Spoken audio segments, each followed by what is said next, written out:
Bienvenidos y bienvenidas a su programa Parlamentarismo Popular con Diva Guzmán. A través de las redes sociales tenemos nuestro canal de Guerrilla Obrera TV, un espacio orientado a la formación de los trabajadores y trabajadoras que ahora dispone su plataforma para contribuir con el debate en torno o de cara a la Asamblea Nacional, al cambio en la Asamblea Nacional. Hoy tenemos un invitado muy especial para todas y todos, para el movimiento de trabajadores que lo recibe con mucho cariño, sus opiniones, sus aportes. Se trata del profesor Luis Brito García, quien fue nacido en Caracas en el año 1940. Narrador, ensayista, dramaturgo, dibujante, explorador submarino, autor de más de 86 títulos.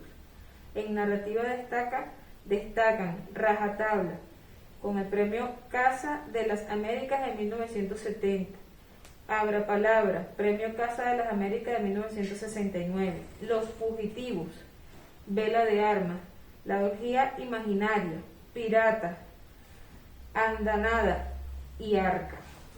En teatro, La Misa del Esclavo, premio latinoamericano de dramaturgia Andrés Bello en 1980, El Tirano Aguirre, premio municipal de teatro de 1975, Venezuela Tuya, premio de teatro Juana Sujo en 1971, y la ópera Salsa con música de Cheo Reyes.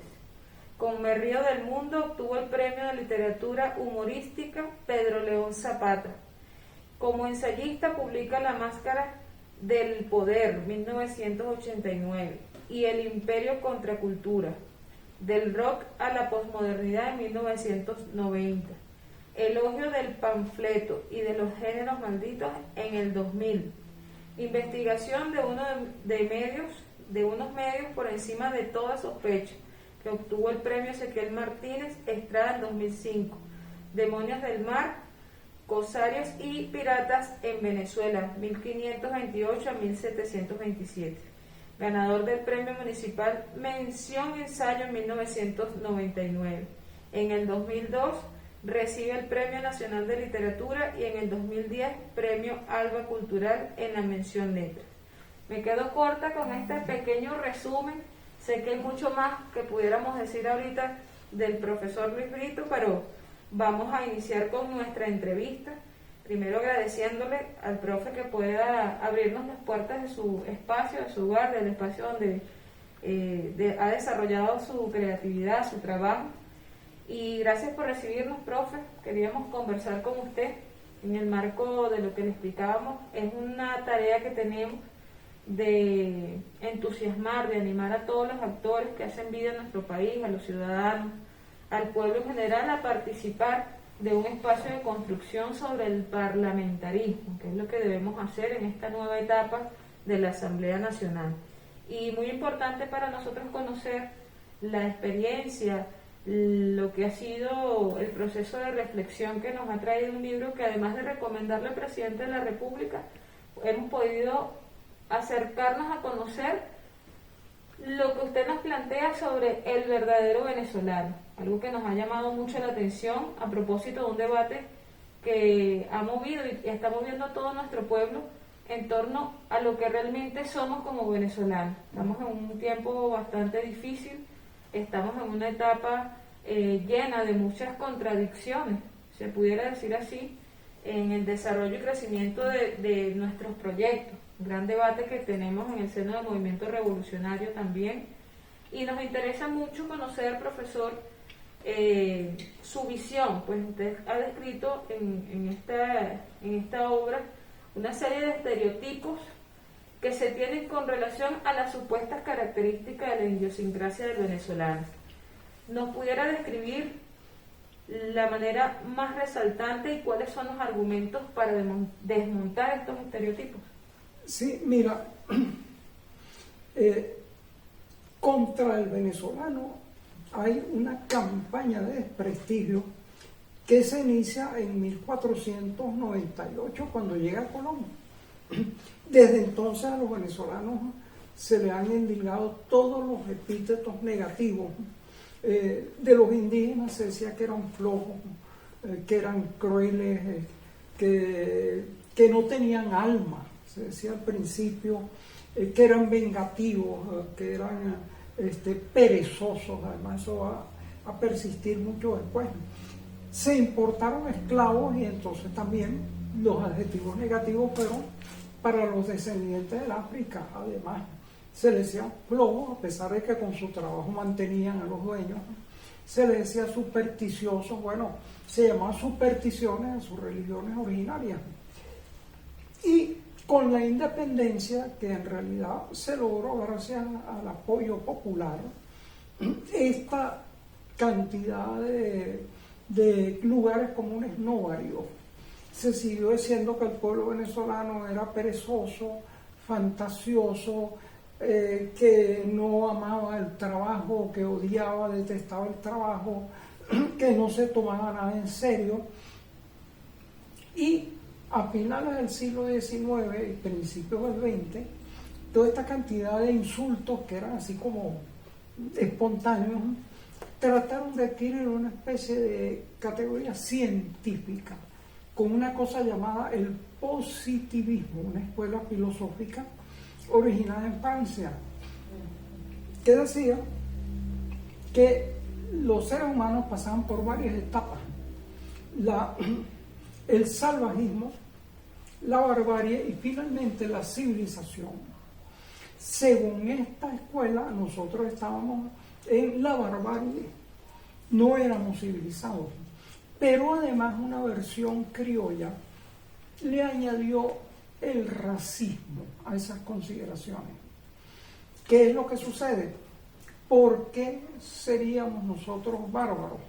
Bueno, porque tendríamos, ojo, entre comillas, una herencia biológica genética negativa.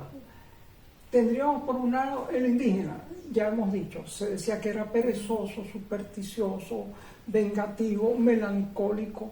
El africano también, lo mismo, que era perezoso, que era supersticioso, que no tenía capacidades mentales, e incluso el blanco, el español, pero el español también se decía que era perezoso, que era soberbio, que era patológicamente cruel, y todos estos rasgos negativos se heredaban biológicamente, es decir, uno nacía así. No es que se malacostumbraba o que cogía una mala maña, es que uno nacía así, uno venía condenado por la raza, entre comillas, a ser así. Y el mestizaje de esos rasgos era peor, es decir, la mezcla era peor. Conclusión, el pueblo venezolano es una cosa negativa y condenada por la biología, por la herencia biológica y por la ciencia, entre comillas, la falsa ciencia positivista. Hay que decir que el propio Laureano Valleni Alan, en su segundo libro, que se llama Integración y Desintegración, se arrepintió de haber sostenido esas teorías racistas. Pero esas teorías siguen rebotando hasta hoy y crean una especie de conciencia, al extremo de que el gobierno adoptó una política a partir de los consejos de un señor llamado Humberto Adriani. Adriani dijo, bueno, ciertamente tenemos esa raza inferior. ¿Qué tenemos que hacer? Blanquear el país a través de grandes migraciones, pero migraciones europeas. Porque él decía que no había que admitir ni migraciones caribeñas, porque eran en gran parte de origen africano, ni asiática. Fíjate tú la magnitud del prejuicio. El prejuicio, actualmente los pueblos asiáticos son de los más desarrollados del planeta, están tomando la delantera, y aquí se sostenía que no, que eran pueblos dañinos porque tenían una herencia biológica negativa. Entonces, ese parapeto ideológico es adoptado después por la socialdemocracia populista, es decir, por Alecos y Copellanos, y yo te diría que eso subsiste en el subconsciente, agazapado de mucha gente que se cree revolucionaria y que se cree progresista, y resulta que en el fondo tiene la misma estructura mental. El libro mío, El verdadero venezolano, fue un intento de ver cómo se han formado esos estereotipos negativos y cuál es la realidad científicamente demostrada sobre algunos de ellos, porque toda esa serie de insultos al venezolano usualmente no están demostrados científicamente, son impresiones, son lugares comunes que se repiten. Yo he tratado de ver, estudiando todos los trabajos de psicología social pertinentes, cuál es la realidad del venezolano.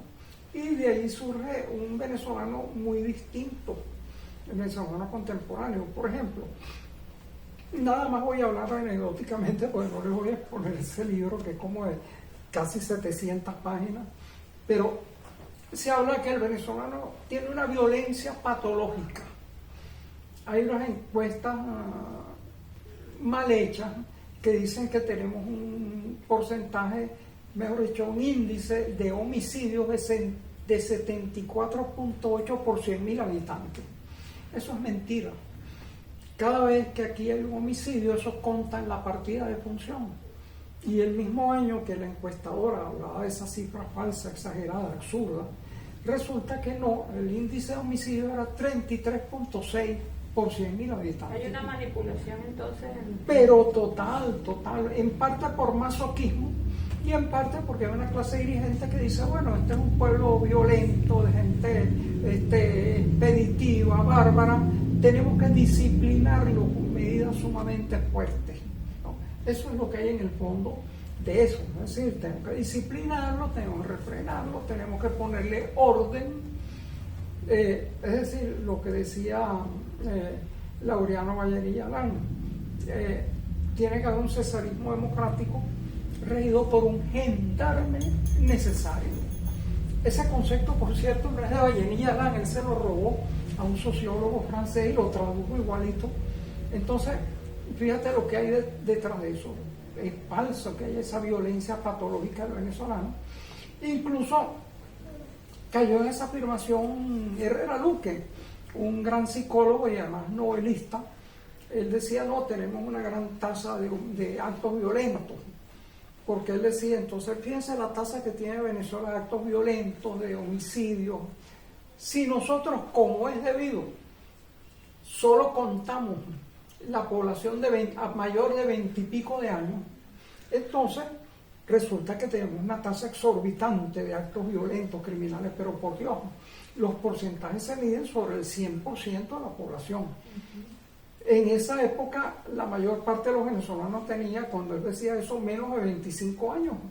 Éramos un pueblo que tenía 18 años. Si tú cortas a la mitad la población que tomas en cuenta una encuesta, desde luego que los índices que tú estás estudiando se multiplican. Eso lo creía Herrera Luque de buena fe, no era malintencionado. Es más, llegaba a decir que los descendientes de africanos tenían una gran estabilidad mental, cosa que a lo mejor venía de su práctica psiquiátrica, pero además gente que hubiera sobrevivido al terrible maltrato de la captura en África, del viaje espantoso para traerlos acá. Evidentemente ahí había una selección natural que dejaba vivos únicamente personas con una gran resistencia física y psicológica, ¿no? Entonces, bueno, fíjate cómo se forman esos estereotipos. En torno a esos estereotipos que usted bien describe, o le comprendo que tiene gran parte de la manipulación por los datos que nos mencionan, por la forma de hacer los estudios. Si consideramos que eso no es lo que somos los venezolanos, ¿cómo describiría usted entonces cuál es el verdadero venezolano? ¿Cómo lo haría? Mira, bueno, el verdadero venezolano surge de toda una serie de estudios hechos con un método científico, calculados numéricamente, que han hecho muy diversos psicólogos y encuestadores, entre otros, por ejemplo, el Proyecto Venezuela, bajo la dirección del doctor Hernán Méndez Castellano, en las últimas décadas del siglo pasado. GIS 21 ha hecho encuestas que comprenden 30.000 sujetos, más o menos. Ahora, de esos estudios surge un venezolano enteramente distinto del que nos pintaban estas calumnias. Por ejemplo, bueno, ya vimos, basta examinar las estadísticas de defunciones en Venezuela para ver que el homicidio no es una estadística predominante. nuestra tasa de suicidios es sumamente baja, anda 4, 5, 6 por 100.000 habitantes. Resulta que curiosamente aquí al lado en Guayana tenemos la tasa de suicidios más alta del mundo, 40 por 100.000 personas. Y esa tasa de suicidios es como menos de la mitad o la tercera parte de la que hay en Estados Unidos o en Europa. Se nos ha tildado como gente inestable. Psicológicamente no tenemos un grado muy aceptable de estabilidad mental. Se ha dicho que el venezolano es flojo. Las encuestas que se han hecho, tanto en el proyecto Venezuela como en una encuesta de espionaje sociológico casi, que se hizo llamado estudio de Caracas, resulta que no, que los venezolanos en gran parte valoran el trabajo, consideran que es un gran valor, muchos de ellos consideran que es de las principales cosas en su vida y sobre todo trabajan, la motivación tiene que ver con otro valor importante que es la solidaridad familiar. Entonces, de esa imagen de un supuesto venezolano flojo, no. Los venezolanos trabajan afanosamente y con horarios que dejarían tendido a cualquier europeo, cualquier estadounidense. Y siguiendo dentro de esas categorizaciones, bueno, otra de las cosas es, yo no es que el pueblo venezolano es un pueblo ignorante, safio, es un pueblo que no le interesa más que lo inmediato. Resulta que no. En las encuestas que se hizo en Estudio de Caracas, que además se extendieron a todo el país, entre grupos de profesión, se daba a las personas a elegir entre 5 elogios, y entonces los elogios que más elegía grupos como elogios que les gustaría recibir era ser persona muy educada y ser persona muy capaz. Fíjate, la alta valoración de la educación y la alta valoración de la capacidad. ¿Cuál era el elogio que menos les gustaría recibir a toda esta gente? De nuevo, son encuestas de decenas de millares de personas. Ser nacido para mandar. Se decía que el venezolano era autoritario, mandón, que le encantaban las dictaduras, etc. No. El elogio que menos quería recibir la inmensa mayoría de los venezolanos era ser nacido para mandar. Fíjate tú esa ¿Cómo diferencia. pudiéramos interpretar esto? ¿Ah? Ser nacido para mandar. No quiero ser quien mande, pero... No. Se dice que el venezolano es autoritario, mandón, expeditivo, hágame esto, tal cosa, etcétera, que tiene una especie de prepotencia autoritaria. Según las encuestas es absolutamente falso. Y por el contrario, el venezolano tiene un gran respeto por la educación y por la capacidad demostrada. Yo siempre digo, el venezolano no cree en títulos, en noblezas, en apellidos, la capacidad demostrada. Los llaneros, cuando vieron a Bolívar domar un potro delante de ellos y cruzar un río con una mano atada en la espalda, y dijeron, no, ese tipo sí sabe. Entonces lo siguieron. Ahora que viniera alguien de que él era hijo de la familia Palacios y Blanco y esto, no. Un momento, creemos la capacidad demostrada. Eso es un buen dato. Eso es un gran valor, exactamente. Entonces, fíjate tú cómo toda una cantidad de cosas que se han difundido contra los venezolanos se van cayendo, y nada más te menciono algunas como muy obvias, muy aparentes. Por ejemplo, otra, somos un pueblo de borrachos, aquí no hacemos más nada que beber. Falso, totalmente. El consumo de alcohol en Venezuela, por centilitros de alcohol puro, es ligeramente superior al promedio de América Latina, ligeramente.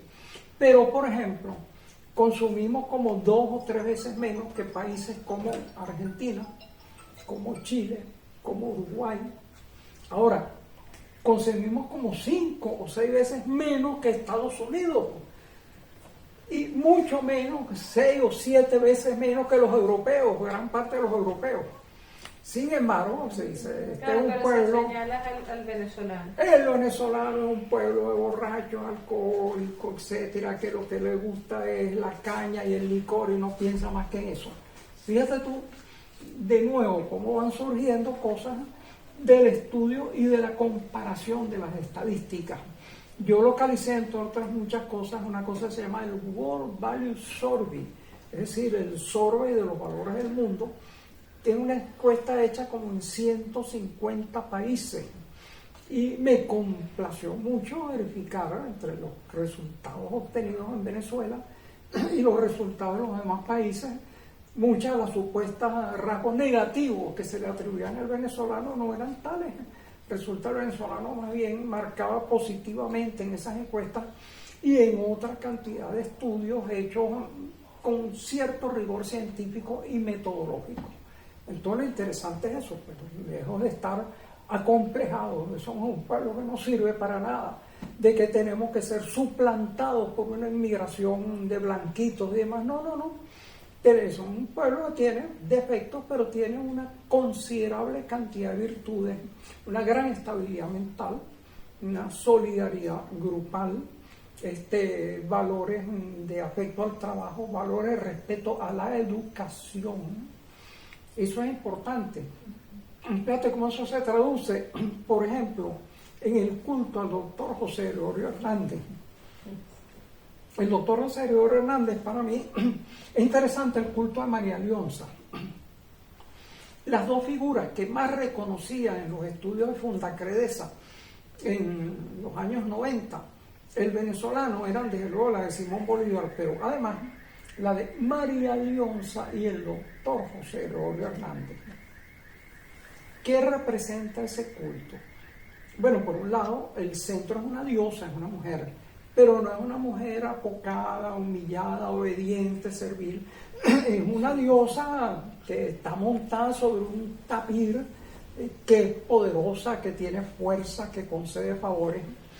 ¿Y quiénes son los secretarios o los inmediatos sirvientes del culto?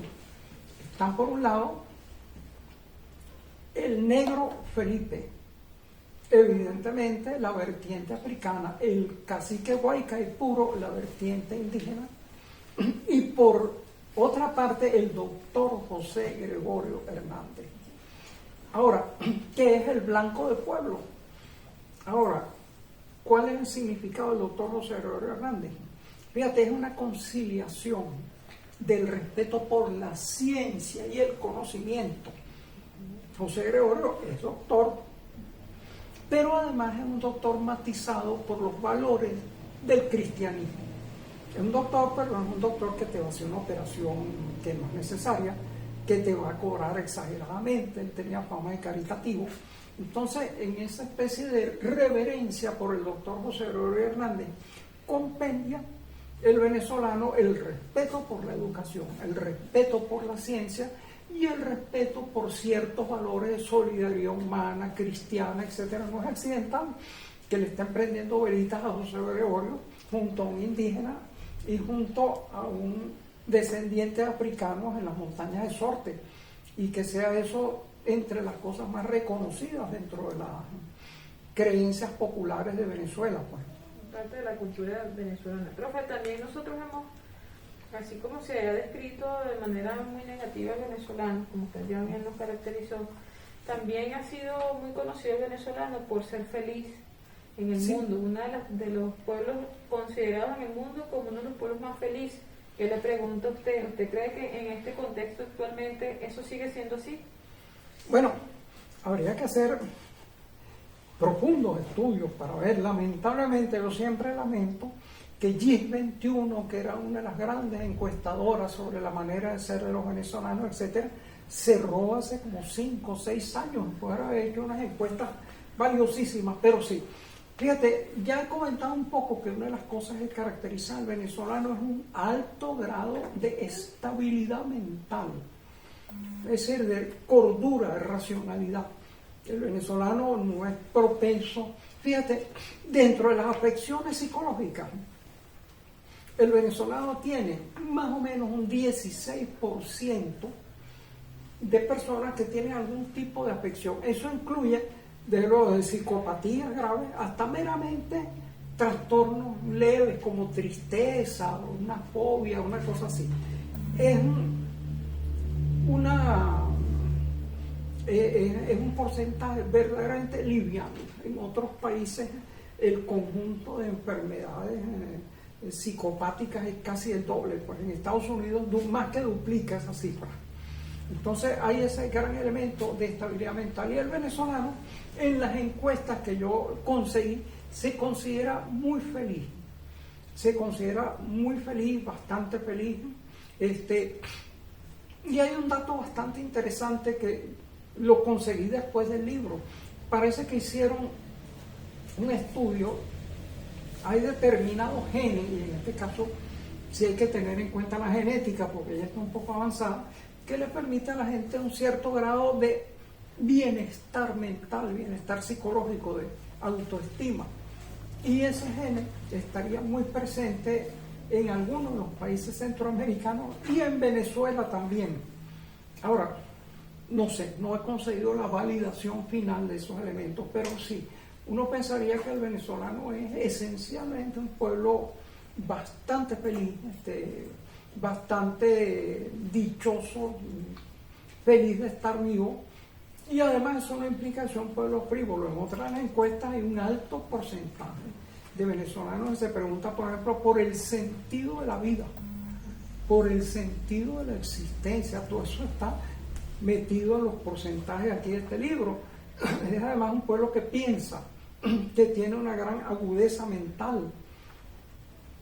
Entonces, en ese sentido sí, hay un elemento de alegría, felicidad y contentamiento. Ahora, claro, me preguntas en la crisis actual, oye, son agresiones sumamente fuertes. Pero fíjate tú la comparación de nuestra manera de ser y nuestras creaciones, que son usualmente alegres, festivas. Nuestras canciones casi siempre tienen un elemento alegre, festivo, de canto a la vida, de canto a la dicha de existir, al amor, etc. Piensa tú en algunos grupos de países como los del Cono Sur, por ejemplo, que han sufrido algunas crisis como las que hemos tenido nosotros. Sin embargo, casi toda su creación popular es de una tristeza abrumadora. No hay tango que sea alegre y feliz, no hay milonga que sea optimista, casi no hay novela sureña en donde verdaderamente te encuentres personajes felices. En cambio, tú ves nuestra creación, sobre todo la popular, y es una creación exultante, alegre, dinámica, que denota la alegría de vivir. Ahora, claro, estamos siendo puestos a prueba de una manera... Mucha presión, profe. Fíjense, nosotros venimos recorriendo ahorita el país a propósito de la campaña y hemos visitado varios estados, vamos a visitar más estados. Y lo que nos está manifestando el pueblo demuestra, quizás algo paradójico pudiera ser, demuestra mucho dolor, mucho sufrimiento, pero contrario a eso hay un elemento de la resiliencia que destaca el venezolano. Tiene mucha fe y tiene mucha esperanza. Es lo que estamos encontrando en esta etapa que vamos corriendo. El equipo nos informa que vamos a hacer un corte y retomamos la conversa ahorita para que podamos hidratar.